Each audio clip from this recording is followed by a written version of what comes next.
ఆర్థికంగా ఎదగాలంటే బీసీ బిడ్డలలో పద్మశాలికి ఉన్నటువంటి గొప్పతనం ఏ కులానికి ఆ స్వభావం ఉండదు.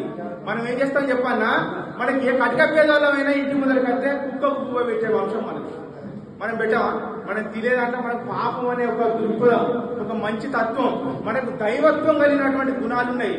భగవంతున్నే ఆకర్షించిన, భగవంతున్నే కిందికి దించిన మార్కండేయుడు వంశం మనది. మార్కండేయుడు ఎవరు? పరమాత్ముడు శివుణ్ణే కిందికి దించిండు.